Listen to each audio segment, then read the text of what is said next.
Great. And now, without further ado, let's extend a warm welcome to our speaker, Dr. Jackson Rayner. He is a board-certified clinical psychologist practicing in Atlanta, Georgia. With more than 35 years of experience as a psychotherapist, Dr. Rayner is also the professor emeritus of the University System of Georgia and a writer for the NPR and PBS magazine Next Avenue. He divides his time between his home in Atlanta, Georgia, and Tryon, North Carolina. Dr. Rayner, welcome back to DOROT, and I'm officially passing the mic over to you. Thank you so much, Cleo, and good day to all of you.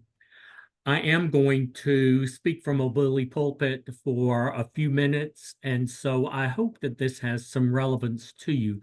I think it might. It has been a very interesting experience. When I wrote this article a couple of years ago, it seemed relevant to some of the people in my practice that I was working with, that I was dealing with. I got a call from NPR after only a few hours that, Jack, guess what? This has gone viral. And I went, really? Viral? And they said, it has absolutely gone viral. You have touched a chord that clearly has a great deal of relevance to many people in the community. And so I'm happy to talk with you about this today. I also know that it's not a very happy topic, meaning that it doesn't have a great deal of joy. What we are going to do is to move into a topic that has to do with how most of us as solo agers experience our orbit, for lack of a better word, our community, our family, our sense of membership, our sense of participation with others with whom we love or have been related to in the past. And so there is a soundtrack of sadness that goes under this conversation. Now, that's not to be alarmed. All feelings have some trajectory. They've got some direction that they take us. When we feel sad, the trajectory of the emotion is to bring focus. And so what we are going to do is to touch that sense of sadness, and rather than falling headfirst into the juiciness and the gloppiness of the experience, I'd like to give you some ideas, some road markers, some points in order to be able to move along in the sadness using the feeling that will help to address this sense of aloneness caused by family estrangement. With that, there's one more piece. It is not unusual when we begin to touch tender emotions like sadness, like loneliness, like estrangement. For those of you who have any history of trauma, if your trauma has been unintegrated or is still fairly alive and kicking, this may touch in a bit more of a vulnerable place. I invite you to be aware of that and to be very cautious and to be very careful so that you don't go into it farther than you can bring yourself out, and find a way to use this information rather than to move into a place that you are rewounded. So that is my invitation to you. All right, Cleo, if you will advance the slide, and we are going to talk about standing alone, living with family estrangement. I am a solo ager. I am 69 years old. I am a widower. I have been a widower for 7 years. I am child-free. I live between two communities. I live in a high-rise in Atlanta, and I live in a lovely condominium that's stuck in the woods in western North Carolina. I have the very best of the urban environment and of the good old mountain environment as well. It does mean that as a solo ager, I am alone much of the time. And in that aloneness. There are any number of variables that come into play that we're going to talk about today in the context of our families of origin. FOO, family of origin. That is the family to whom you were born into, to the children that you gave birth to. When we talk about the family of origin, we are talking about 3 generations, from me to my father to my grandfather, from my grandmother to my mother to me. So as we talk about families today, we are going to talk about the resonance, the vibration, the rhythm of the ways that families work to repeat themselves. A family, by definition, if you were in my Family Therapy 101 class, I would teach you that the goal of a family is to provide continuity through the generations. That is how families are built, is to stay in motion without change in order for the system to stay in some degree of balance and to stay in some degree of motion. Well, all of that sounds great, but we know that that's not really quite accurate. Things change. Things change whether we want them to or not. And so if the family is oriented towards things not changing, then that has the potential to put each of us individually at some degree of either risk or alarm to say, what's going on here? That's what we'll talk about over the next few minutes, about some of the things that are going on in the family of origin. Again, I am painting with a very broad brush. You will find that so much of this has some application to you personally in your own family. Some of it will not. That does matter to you, take it, use it. That you go, this doesn't work for me. Don't try and overthink it or try and overfit it. Just put it to the side and see if you can get 2 or 3 good ideas over the course of this time that will have some relevance to you.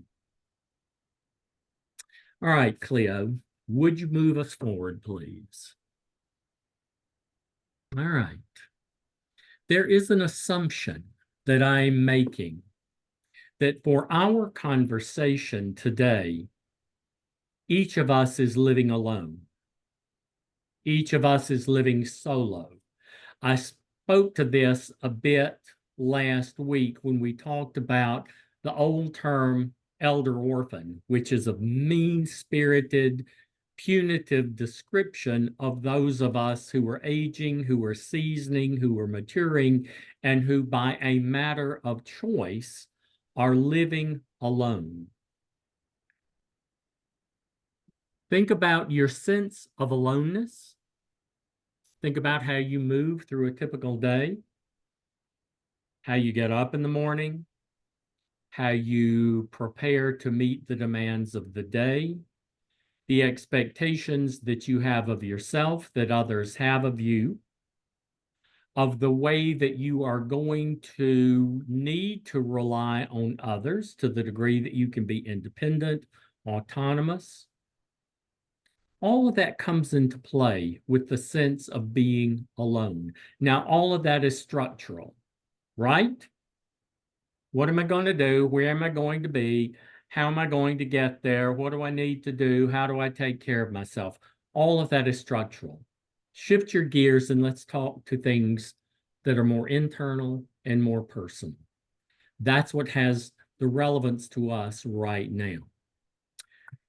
When we live alone, there is an increasing need to seek human connection, to seek a sense of place, to seek a sense of membership, to seek a sense of community, of collegiality, and companionship.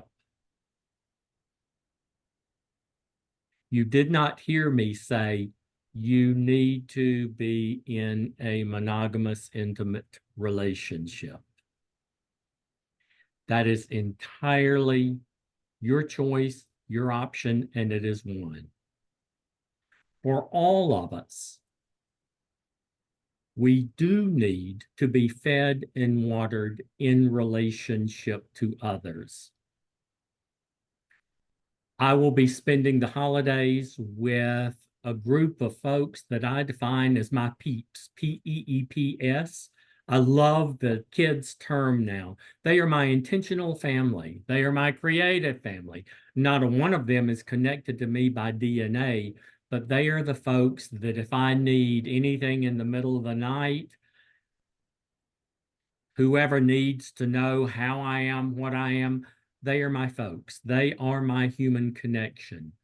That is how we, again, to use my metaphor, are well fed and watered. That type of connection can provide us some sense of solitude. It can give us a sense of standing alone and being able to trust that our feet are on the ground, that our spirit is intact, and that cognitively we are able to discern and to make appropriate and reasonable decisions over the course of the day. Think about Thoreau. Thoreau was by himself much of the time when he wrote Walden Pond. He wandered. He was a bit idiosyncratic. He would come out every now and then and give us the benefit of all of his wisdom. That's very different from isolation. Isolation is cold. It causes us to be brittle. It is prickly. It is painful. It causes us to obsess, to ruminate, to rattle over all of the things that have gone wrong, will go wrong. Isolation takes us away from our better selves. Think the Unabomber. He was just as by himself. Now that sounded like South Georgia, didn't it? He just think is by himself. I am Southern. You'll have to forgive me. My accent betrays itself much of the time. The Unabomber was as alone as Thoreau. The Unabomber was isolated and he created all sorts of difficulties for himself. Thoreau grew, matured, seasoned, and offered us the best of who he was. Now, I am going to appeal to your sense of solitude. That if and when you touch that sense of isolation that begins to feel a bit more cold, a bit more prickly, that you will recognize it and be able to pull yourself back toward the center and find ways to nourish yourself in your aloneness, which will take you back to solitude. Now, most of us think that that is going to happen, particularly around the end of the year and around the holidays with our family. Again, our family of origin. We think that, of course, they will be the ones who will love me, who will accept me. They have the history with me. They will be with me. Therefore, I don't need to worry about this. Obviously, that's not true, because this topic has touched so many people who have found that during this period of time, as there are those family gatherings, there are those meetings, there are those celebrations, that folks feel disconnected and left out. It is not unusual at the very best for those of us who are living alone to find that when we do move more in context of the larger family system, is that we're prone to feel disappointed. Now, let me define disappointment for you as well. As a feeling, as an emotion, disappointment is the skinned knees of mental health. It hurts, but it's not fatal. When we are disappointed, we can feel let down, and to the degree that we can care for ourselves, just like you would if you got a skin knee where you'd clean things off, get you a Band-Aid. It'd be nice to have somebody to kiss your boo-boo, but you're on your own, and so you take care of yourself and you recover more quickly. than you would if you continue to stay in the presence of whatever has caused the distress. Now, so how does disappointment happen in a family estrangement? Let's talk about estrangement for a minute. Cleo, if you would advance us, please. My old consulting partner is Deirdre Felton. She is a bereavement coordinator and a spiritual advisor who works in Rockford, Maine. She describes families as living pieces on a chessboard. She said that families are organized. She said every chessboard has some degree of organization because we can sit down and we can identify, yes, we are playing chess. She also says that depending on how pieces move, they are going to be in different proximity with each other. With a family, when we gather, when there is some sense of routinized ways that the family has been behaving over the course of time, think of your own family of origin, if you will. Everybody has a role. Everybody has a job. Somebody probably is the black sheep of the family. In the Rayner family, I was always the truth teller. My family, good Southern family, if it could be said, rather than saying the truth, it was embellished to the point that it could be quite a tall tale, politely. Impolitely, it would reach the point of being a lie. But that was my job, was to know the truth.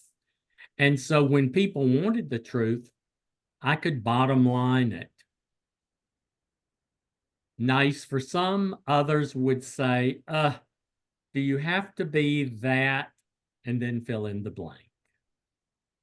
What happens in a family of origin, because of the roles, because of the functioning, because of the time that we are gathering, oftentimes there is indirect communication.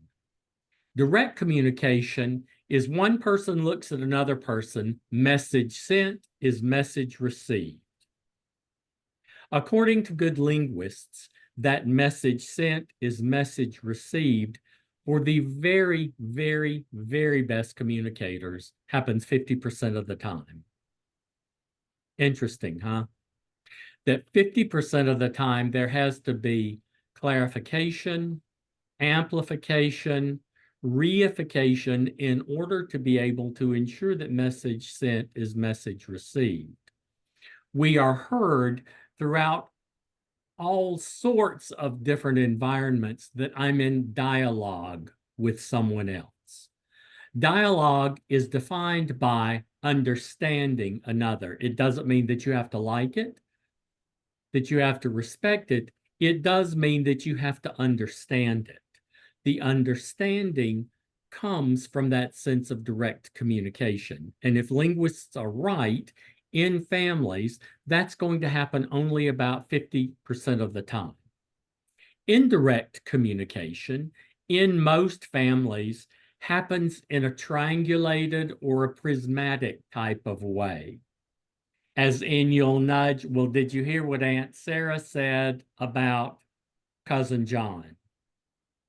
And what do you know about, fill in the blanks? And so there's all sorts of different type of correspondence that keeps us out of direct communication. It gives a great deal of motion. It keeps things very busy. It has a lot of activity, but doesn't necessarily imply that we're going to be able to understand each other. When there is estrangement, what happens is with the misunderstanding, people begin to move more to the margins. They move more to the edges. They have their feelings hurt. They feel misunderstood. They are not attended to as though they wish to. And there is a sense of tension that is created. Now, in the family, things never get so tense that they break. but sometimes they can move so far to the margins and so far to the edges that it feels like, it might be easier if we just call it quits. That rarely happens in families. What does happen is that there is a loss of continuity. As family members begin to move toward the margins, to the edges, as I had a client said, I was on the edge. It's like, yeah, I got it. And he said, I needed somebody to walk me back from the edge. With those edges, there's a loss of continuity, particularly for those of us who are older, who are solo agers. We find that we are less willing, typically, to push our way in. Now, you'll have to consider that in your own family of origin. You may find that you still have got a great deal of energy in order to move back toward the center of your family. For most solo agers, we find that we are more satisfied living toward the margins and are unwilling to take on a great deal of the tension that is found in the larger family. What that means then is that there is a lack of resolution. Now, think about the word resolution with family estrangement. When you resolve to do something, you're looking for an answer, right? That's what most of us think about a solution. We think in our Western society in terms of a mathematical solution. 2 + 2 = 4. There is an answer, and there is a given right answer. This type of resolution says, the answer doesn't fit. There is no sense of anything new that is created. It was quite interesting in my own family of origin some years ago. My wife and I had moved her mother in with us, who was the matriarch of her family. And she had done the holiday meal forever. And it was, quote, not a holiday if it didn't have mother's coconut cake. My wonderful mother-in-law had a stroke, and she could not fix her coconut cake. She just couldn't prepare it. Come the holiday, everyone shows up. One of my wife's sisters said, I can't wait to have Mama's coconut cake. My wife said, it's not here. Did you make it? And it was disruptive to the entire meal. To recognize that my mother-in-law was indeed distressed. It was funny, the expectation. My sister-in-law knew fully well that my mother-in-law was beyond the capacity to bake, but in her mind's eye, and in her sense of the way that the family would move through time, Miss Grace would have that coconut cake on the table. The lack of resolution caused a great deal of distress. The next year, holiday meals got changed around. It was quite jarring for the entire family system. You may have similar stories that you could tell of disruption or of those types of hurdles that caused your family some distress. There's one piece of this that is particularly relevant. So Cleo, if you will advance the slide.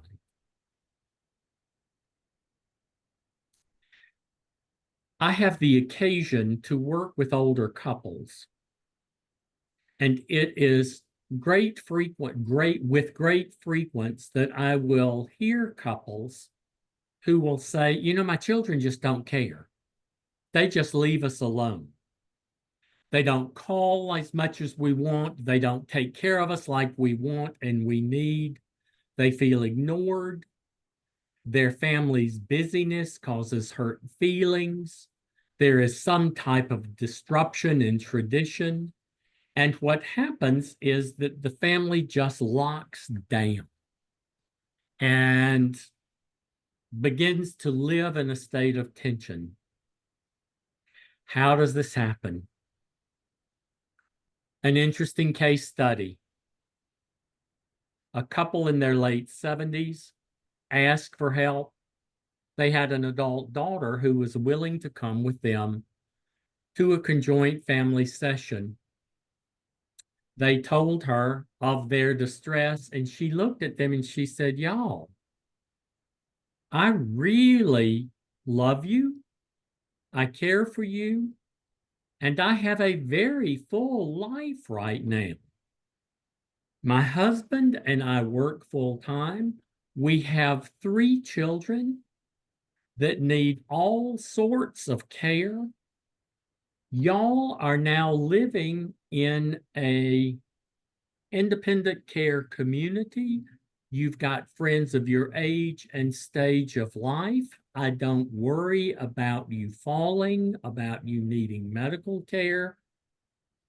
I can't be with you right now as much as you would wish." To which the mother and father said, "Then you're not a good daughter." That's what took us more into a therapeutic process for them to begin to redefine how they were going to be related to each other, given that the 40-something-year-old daughter had a very, very busy life where her parents were not primary and figural, and where her parents were feeling ignored, left out, disappointed, and hurt, and mostly they were just mad. "We raised you better," they said. She said, "You raised me very, very well." Over the course of our time together, we created a new type of way that they could be in correspondence with each other so that the couple could find ways to soothe themselves, to find their sense of companionship, their sense of collegiality, and their sense of membership. And their daughter could reach out in ways that would be more involving of her family and of her orbit so that her mother and father could participate. It is very interesting to me as we age to realize that aging does indeed shift us and change us. At 69, I like to think that I'm 40. I'm not. Don't like that I'm not 40. I am 69, and that gives me a different level of energy, a different level of interest, a different level of financial obligation, of ways that I take care of myself. And so I look at much younger people and then do some type of rah, rah, rah, rah, rah, rah, rah, to them, which is not particularly helpful. There are better ways if we are feeling that sense of disconnection and that sense of tension that moves us more to the edge and more outside of a sense of membership with our families of origin. There are better ways we can take care of ourselves. Cleo, if you will flip forward, please. Welcome to aging. When history and tradition are absent, option and choice are vital. What's tradition? It's what you've done before, over and over and over and over and over again. My mother-in-law's coconut cake was the tradition that defined the holiday meal. When it was absent, then what? Well, you better create something new or you're going to be disappointed next year. How to move on with life? With our solo aging, we do have the opportunity to see this as an adventure rather than a nightmare. Now, it is certainly our choice to say, I hate this, I don't like this is terrible. If that is where you go, then I would invite you to flip it and to go, this is new. This is an adventure. Will you feel it? No, not necessarily, but you will be able to see in a different new type of way where you can look over the experience and find something new to it. What do you find new? Alternatives. Things don't have to be the way they've always been. They do not have to be the same choice as before. A lovely woman I know had inherited a crystal sugar bowl. She had inherited it, I think, 3 or 4 generations. And it was her job at some point as she aged to bequeath the crystal sugar bowl to the oldest female in the next generation. She recalls pulling it out of the top shelf, and as she did, she dropped it. It fell on the floor in about 1,000 different pieces. She said she got down on the floor, looked at it, got one good boo-hoo out, then took a deep breath and said, well, that's over and done with. She went and told the story to the next girl, next generation, and was able to say, let's find a way that we can stay in contact with each other that will keep us in relationship with each other. That's an alternative. So our task, if we are going to move on with life, is to look for new choices, new alternatives, new experiences. Operational term, new. If you can't deal with new, go for difference. Let me see what I can do differently that may give me a bit more breathing room. Again, you don't have to like it. You don't have to agree with it. What you are looking for is a sense of motion and a sense of movement. To the degree that you can find that sense of energy, there is always something that is renewing in it if you are open to it. What closes you? Cynicism, disappointment,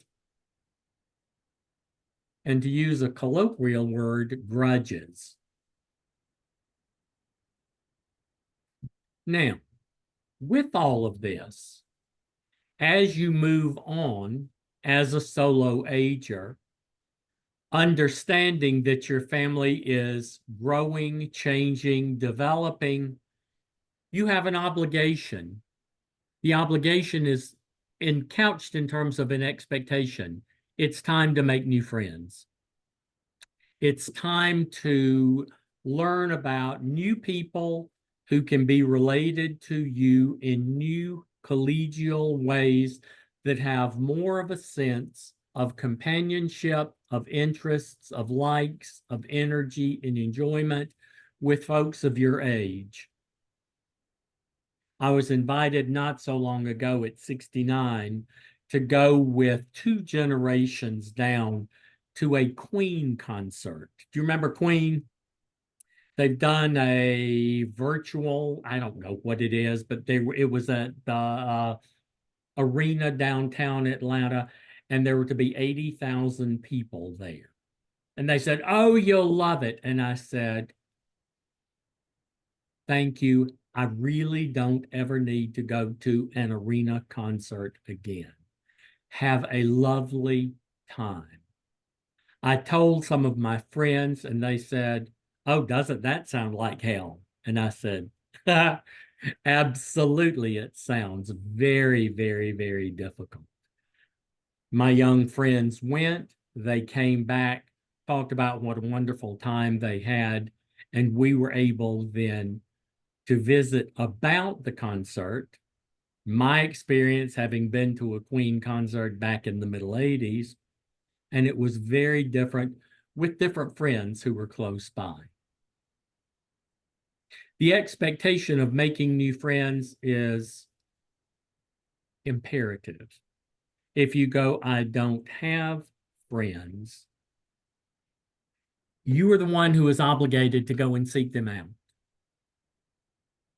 If you want new friends and you need new friends, you have to be the one to reach to them. Men, I am speaking more to you than I am to women. We are socialized in such a way that we will sit back and try and tough it out and go, well, they never, and then fill in the blank. Friendship begins more mutual after there is a sense of initiation. And so to make new friends, go. If you're an introvert, you can go and be shy, go to small groups, go to places that are close by, organizations that are established. You've got DOROT right here. You don't have other places. Come to support groups that are here. Find some sense of a rhythm, find some sense of a vibration, find some sense of energy. You will leave feeling better. Then finally, for moving on with life, document your process. However you would do that. If you keep a social calendar, keep a calendar. If you journal, write in a journal. If you're a poet, write poems to yourself. If you are a good letter writer, I am one of the few people left in the world that really likes to take a pen to paper, put a stamp on an envelope, and put it in the USPS. If you're an emailer, write emails. Keep them somewhere. The only thing that you need to do as you document your process is to date it. Date it, put aside. You don't need to reread it, review it. You're not looking to write a narrative for others to begin to read. What it does is, as you document your process, it helps you to put your metaphorical feet on the ground. I cut out articles, headlines, cartoons. I have a box that I just throw things in. At the end of the day, I'll go back and go, how did this matter? What did this mean? What is it? And then I'll put it to the side. It's relevant to begin to understand, to help you to get some notion of how you are living in the world in the immediate day and time of experience. Make sense? I hope so. Because you're looking for newness. Newness is always characterized a bit by the unknown. I trust that you know how to be safe enough, how to move into a sense of new with enough risk to be curious and not to find that you're in danger. That you have options and choices, that you expect to find new people along the way who will share the journey and who will be with you as you move through, and then you can take notes to yourself. I was at a concert Sunday. I heard the Vivaldi Gloria, which is one of my favorite Christmas pieces. I threw the program in my box. Will I ever look at it again? Maybe, maybe not, but I know that it's there and I know that it's documented. Flip forward, if you will, Cleo. Here's how to satisfy loneliness. Look for alternatives to lessen the hurt. If you're missing your grandchildren, find children. Find kids to enjoy and to get tickled with. Is it the same? No. Is it better than nothing? Yep. If you frame it that way. Expect choices to take the place of tradition. So rather than going for the traditional, we've always done it this way, explore, how do I want to do this now? Jim Buchenthal was an existential philosopher and a psychotherapist, and he says choice leaves us feeling in charge, even though we may not like our choices. He said, always find a way where you've got a choice. He said it may be a very simple choice, as in, I'd rather have green beans than broccoli for lunch. When you exercise your choice in the moment, there is a sense that you really do have more ability to plug yourself in and to feel some sense of, the cool psychological word is agency, of a sense of mastery. Again, you don't necessarily have to like it as much as you have to have some sense of ownership. I wish those people were with me, we might say. They're not today, so I will be here. I don't know where you are in your piece of the country. Down here in Atlanta, we have the same Publix commercial that runs about every 10 minutes on ABC TV. And it is of a daughter and her family who, for the first year, are not with her mother and father. And the mother and father are at a different place having their own meal. They don't necessarily like it, but the daughter and her mother speak of it and prepare the holiday meal over the phone. That's feeling in charge. Got to go, Mom. We're going to eat. That's fine. Dad and I'll have our meal here. Talk to you later. And then finally, rely on current and contemporary friendships for comfort and pleasure. Find those people who are close by. As my friend Deirdre Felton said, as families move on chessboards and as friends move on chessboards, find the people who are closer. Don't go to them out of pain. Go to them and say, what can we do that would be fun? How can we find some way that's going to give us some sense of pleasure, some sense of joy, and some sense of meaning? If you're on your own, find a way to give of yourself altruistically. There is enough research that has been written that says when we do find that our energy diminishes and as we are prone to get depressed, if there is any one thing that we can do for ourselves that is going to bounce us out of that diminishing sense of energy, it's to behave in an altruistic way. Do something for someone else that has no sense of payoff other than the act of doing it because you can. Don't trust me on that. That's one to try. Because most folks scratch their head and they go, I can't take care of myself. Well, yes, you can. Taking care of yourself means offering yourself and something of yourself to others.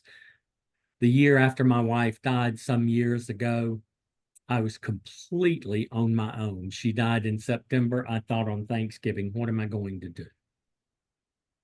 Thought I cannot sit here by myself. And I thought, well, no, what you can do is go and feed the homeless. And so I found a homeless mission, and the day before Thanksgiving went and picked turkey off bones all day long. I went home with more giblets in my pocket and more gravy in my eyebrows than I had picked off, and the next day was able to go back and serve food to the homeless. Was I happy about it? Made the day pass. I was better at the end of the day. Got a certificate that said, thanks, Jack. We really do appreciate this. It's in my box. I went back and found it last night after so many years and went, do I need to do that this year? No. I've got current and contemporary friends that I rely on for comfort and pleasure, and that is a very good thing for me this year. Flip one forward, Cleo. Remember this. There is no nobility in suffering. Our family members will not particularly feel guilty for our suffering. Seems kind of logical that surely they could tell that I need ... The truth about it is that's not going to happen. And that is indeed a piece of the sadness that I talked about early in our conversation about an hour ago. We would hope that those in our families of origin would be more resonant to what we need. Not necessarily. Not necessarily. What we do know too is that if there is going to be any sense of a reconciliation, and if there is going to be a movement back, is that it takes everyone involved to come back toward each other. It can't involve one of the system. People have to talk about how things have changed and find some way to document meaning. And so if you don't have that, and if you've got that type of tension, if there has been some type of historical trauma, breach, betrayal, schism, you may need a coach, you may need a therapist to help you to begin to reopen those types of conversations. They're very difficult to do without someone who is able to oversee and to give some type of container that will make the meaning easier. What's relevant for this today is being alone is a choice. If you are by yourself, if that's where your preference is, blessings on you. If you find that you are by yourself and are feeling isolated, stretch. Go forth. Find some place that has some sense of meaning, some sense of energy, some way that you can step inside of another system, group, organization, place that will welcome you. Is it likely to fully satisfy you as history and tradition did? Probably not. Is it better than having that cold, prickly, nasty, lonely feeling? I hope so. We hope that we can stay open to others and to newness as much as you can tolerate. I have one good client who said, you know, all of this is well and good. I'd rather not try and do a holiday thing. And I said, well, what is it that you want? She said, I think the holidays will float. And so I'm going to find a tea party. And we'll have a tea party a couple of days after the holiday. I'll invite some new people, see if they can come. That's as much as I can take. And I said, so you'll be better off alone on the holiday? She said, absolutely. Said, your choice, good for you, planned for it, no surprises. She said, yeah, no surprises, got it. May be disappointed, can live with that. Good for you.